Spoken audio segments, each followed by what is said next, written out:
a couple of questions to start with about this unilateral versus multilateral balance.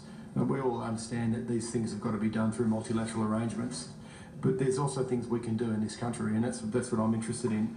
The average person listening to this debate is going to say something simple like, you know, when someone registers a company or a shell company or a trust, why can't you just have a box ticking exercise? You know, are you a nominee director with a beneficial interest? Can you state whether you're a 20% owner, beneficial owner of this entity? There's a whole list of things. Do you have related party transactions with these jurisdictions that happen to be tax havens or secrecy jurisdictions?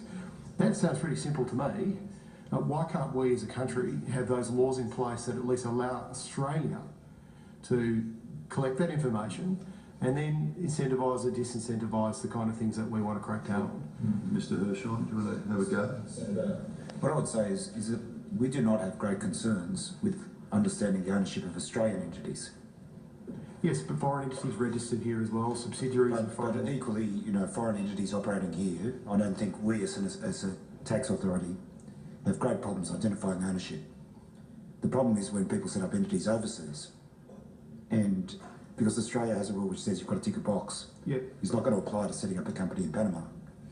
And so this is where I think the exciting thing in the Panama Papers is that I think Australia has done a lot. As a revenue administrator, I do not have concerns about knowing about ownership, knowing about transactions with low tax rate jurisdictions.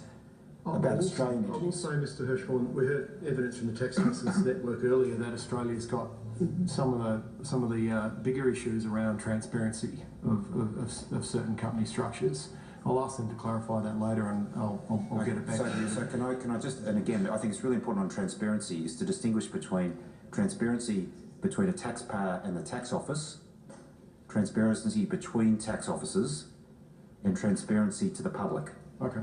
And so there can be a very different position in terms of transparency, what we know, and then what other people know in the public domain. I'm primarily interested at this stage in what you know. I'd like to see public registers on a number of things myself, but at least starting with what information you know.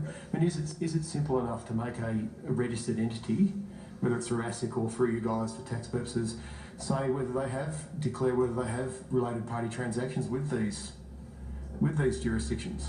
Okay, so are you asking that, sorry, just to clarify, sum it up, to us? Or well, could I say we already have something called the International Dealing Schedule, which is a compulsory form attached to the tax office, to the tax return form, and we get extraordinary level data about transactions which cross the border.